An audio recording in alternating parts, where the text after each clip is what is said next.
Hello friends, मैं गीता अरोड़ा स्वागत करती हूँ आपका हमारे यूट्यूब चैनल पर। मैं आपके लिए लेकर आई हूँ सामान्य हिंदी की पीवाईक्यू सीरीज, जिसमें हम 2025 के जनरल हिंदी के पीवाईक्यूज को सॉल्व कर रहे हैं, हिंदी कॉन्सेप्ट्स को समझ रहे हैं, डीएसएसपी का पैटर्न समझ रहे हैं और जो है हम ये लक्ष्य बना रहे हैं कि अब जो आने वाली जो परीक्षाएं हैं उसमें आपके जनरल हिंदी में 20 में से 20 अंक जरूर आए, यानी कि यहाँ पर आपकी एक भी नेगेटिव मार्किंग ना हो और आपकी 20 आउट ऑफ 20 जो है बन जाए, जो एक अच्छा जो है स्कोर माना जाएगा, है ना, रैंक बढ़ाने के लिए।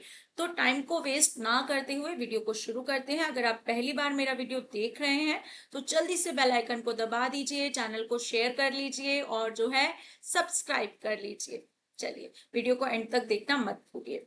सबसे पहला है कि दिए गए वाक्य में रिक्त स्थान की पूर्ति के लिए उचित क्रिया विशेषण शब्द का चयन करें। तो क्रिया विशेषण शब्द क्या है? क्रिया विशेषण का अर्थ होता है क्रिया की विशेषता बताने वाला।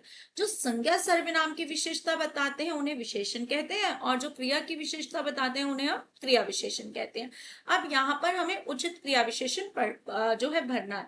हमें शब्दों की पहचान होनी चाहिए कि शब्द है क्या। ठीक है, जैसे यहाँ मैं इस वाक्य को पढ़ूं, मैं विद्यालय गया था, तो मैं एक सर्वनाम शब्द है। ठीक है, विद्यालय एक संज्ञा शब्द है, गया था क्या है? क्रिया है। अब यहाँ पर चार विकल्प हमें दिए गए हैं। पहला है तक। तक जो है हमारा अव्यय की श्रेणी में आता है। क्रिया विशेषण भी एक अविकारी या अव्यय शब्द है। ठीक है, अविकारी या अव्यय शब्द है जिन पर लिंग वचन कारक काल का कोई प्रभाव नहीं पड़ता। तो तक भी एक अव्यय है, लेकिन ये क्रिया विशेषण ना होकर निपात है, जिसका काम है वाक्य में शब्दों पर बल डालना। जैसे ही हो गया, भी हो गया, तक हो गया, ये सब क्या होते हैं? हमारे अव्यय निपात की श्रेणी में आते हैं। ठीक है, के लिए के लगते ही जो है हमारा क्या बन जाता है? संबंध बोधक अव्यय बन जाता है। ठीक है, इसके बाद है हमारा को अगर सिंगल दिया है, अकेला दिया है, तो ये कारक विभक्ति है। कर्ता ने कर्म को, है ना, तो कर्म को की जो है कारक विभक्ति है। बच्चा से घर, यानी कि कहाँ गया था? कहाँ गया था? मैं विद्यालय से घर गया था। कहाँ गया था? विद्यालय से घर गया था। तो यही जो है क्रिया की विशेषता बताने का काम कर रहा है कि क्रिया कहाँ हुई थी। ठीक है, अगला है दिए गए वाक्य में रेखांकित शब्द का पर्यायवाची हमें बताना है। पर्यायवाची यानी कि समानार्थी शब्द जो समान अर्थ वाले होते हैं। यहाँ पर वाक्य क्या है? परमात्मा की इच्छा होगी तो फिर भेंट होगी, यानी कि भगवान की इच्छा रही तो फिर से मुलाकात होगी। भेंट का अर्थ मुलाकात। अब सोच, सोच का अर्थ क्या होता है? विचार मनुष्यों के मन में आते हैं। ठीक है, मन क्या है? मन हमारा एक जो है, इसको हम कह सकते हैं हृदय के भाव के अर्थ में इसको ले लेते हैं। ख्याल भी जो है हमारा सोच का ही अर्थ है, लेकिन जो इच्छा का जो है पर्यायवाची है क्या है? अभिलाषा, चाह। ठीक है, ये सब इसी के पर्यायवाची हैं। अगला है सखी न सहेली भली अकेली, लोकोक्ति का उपयुक्त अर्थ है। अब सखी न सहेली भली अकेली, तो इसका अर्थ क्या है? कोई सखी नहीं, मैं तो अकेली ही ठीक हूँ, यानी कि मुझे तो अकेले रहना पसंद है। तो इसका क्या होगा अर्थ? एकांत में रहना। यही है ना, एकांत मतलब क्या होता है? एकांत मतलब अकेले रहना। ठीक, मित्र बनाना, दुविधा होना, ये सब जो है इसके अर्थ नहीं है। अगला है निम्नलिखित वाक्य में उचित कारक का प्रयोग कर वाक्य पूर्ण करें। कारक क्या है? हमारी विभक्ति चिन्ह होती है जिनसे वाक्य का पूर्ण होने का एहसास होता है या वाक्य का विचार स्पष्ट रूप से समझ आता है। वह पहले बहुत धीरे बोला, वह पहले में बहुत धीरे बोला, वह पहले से बहुत धीरे बोला, वह पहले के बहुत धीरे बोला, वह पहले की बहुत धीरे बोला। तो क्या है?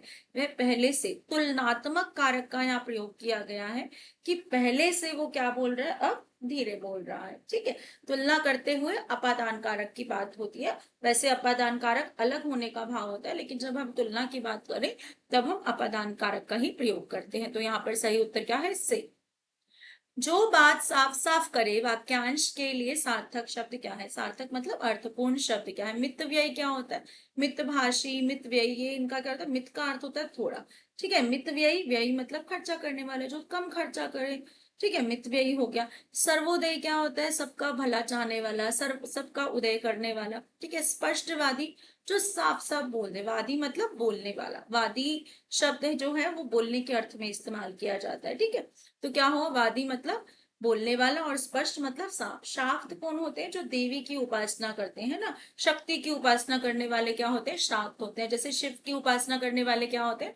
शिव की उपासना करने वाले शैव कहलाते हैं।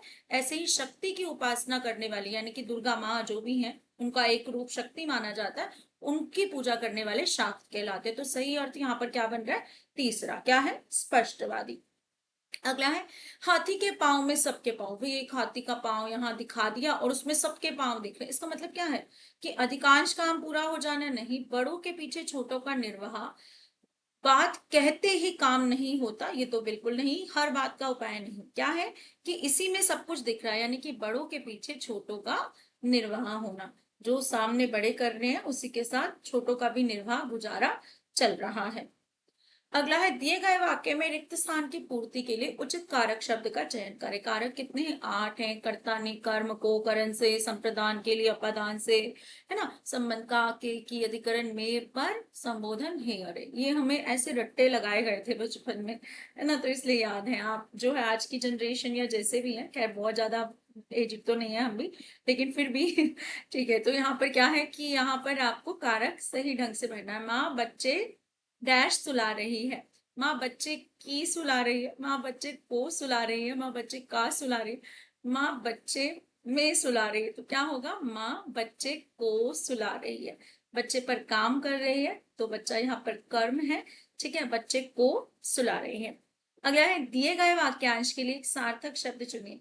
वह जो छुटकारा दिलाता है। भाई छुटकारा कौन दिलाता है? वैसे तो भाई कोई भी दिला सकता है, हमारी किसी मुसीबत में जो है हमारे साथ खड़ा हो, मुसीबत से छुटकारा दिला दे। ठीक है, 4 विकल्प है यहाँ पर। त्रियामा, त्रियामा शब्द ना पहले भी वाक्यों में देखा गया है जनरल हिंदी के। इसका अर्थ होता है, यामा का अर्थ जो होता है रात्रि, तो त्रियामा का अर्थ भी यात्री ही है। ठीक है, तो दोनों अर्थ एक ही है, त्रियामा बोलो या यामा बोलो, रात्रि ही है। समदर्शी, जो समान नजर से देखे। ठीक है, सबको एक नजर से देखे, समदर्शी हो गया। ज्ञान दा क्या होता है? ज्ञान दा मतलब देने वाला, तो ज्ञान देने वाला क्या हो गया? ज्ञान दा। ठीक है, अब बचा त्राता।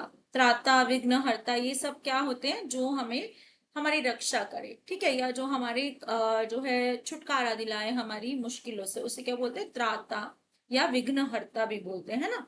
वैसे विघ्न हरता गणेश जी को भी बोलते हैं। इसके बाद है निम्नलिखित वाक्य में उचित क्रिया का प्रयोग कर वाक्य पूर्ण करें। क्रिया क्या होती है? कार्य के होने के बारे में हमें बताती है। माधुरी संगीत सीखना चाहती थी, यही समझ आ रहा है। खेलती थी संगीत नहीं, करती थी नहीं, कूदती थी, ये तो बिल्कुल ही जो है नहीं बन सकते विकल्प। जो थोड़ी बहुत भी हिंदी जानता है उसको झट पहला विकल्प समझ आ जाएगा। अब कैसे प्रश्न आ रहे हैं, ये वाला प्रश्न देख लो कि यहाँ पर जो है वाक्य दिया गया है। जो अभी तक पीवाईक्यूज कराए हैं उनमें भी ऐसे प्रश्न बहुत आ रहे हैं। पहले वाले जिन्होंने वीडियो नहीं देखे वो देख लें, क्योंकि ये पैटर्न बहुत बार पूछा जा रहा है कि वाक्य दे दिया जा रहा है। ठीक है, अब इसमें से पूछा जा रहा है किस भाग में वाक्य की गलती है। तो इसका अर्थ है कि वाक्य बिल्कुल सही है, हमें वो भाग ढूंढना है जिसमें कोई स्पेलिंग एरर है या कारक विभक्ति गलत लगी, कुछ भी लगी है। तो पुरुष मानसिकता के कारण बालिका भ्रूण की गर्भ में हत्या कर दी जाती है। वाक्य के किस भाग में त्रुटि है? त्रुटि मतलब गलती है। तो यहाँ पर देखो, गर्भ, गर्भ की वर्तनी बिल्कुल ठीक है, हत्या की ठीक है, कर दी जाती है पुरुष मानसिकता के कारण, इसके लिए हमारी वर्तनी स्ट्रांग होना जरूरी है। बालक का विलोम क्या होता है? बालिका, और बालिका की वर्तनी क्या होती है? हमारी ला पर छोटी ई की मात्रा। अधिकतर जब हम बहुवचन बनाते हैं तो बीच में जो है ना, या फिर जो है लिंग बदलते हैं तो बीच वाले शब्द में जो है छोटी ई की मात्रा आती है। ठीक है, अब भून, भून क्या होता है? भून ना होकर क्या होता है? भ्रूण, क्या होता है? भ्रूण। तो क्या है हमारी गलती? इस वाले भाग में त्रुटि है। अगला है निम्नलिखित वाक्य के खंड को उचित क्रम में लिखें। ये वाले प्रश्न भी काफी आ रहे हैं कि क्रम में लिखना वाक्य को।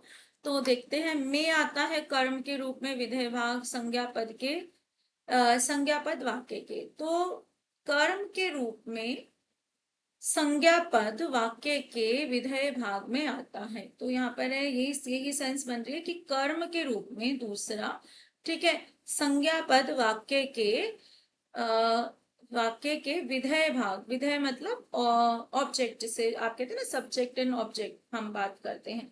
ठीक है, तो किस में आता है? संज्ञा पद वाक्य के कर्म के रूप में आता है ना, तो सेंस क्या बन रही है, कर्म के रूप में संज्ञा पद वाक्य के विधेय भाग में आता है, तो ये हमारा ठीक हो जाता है।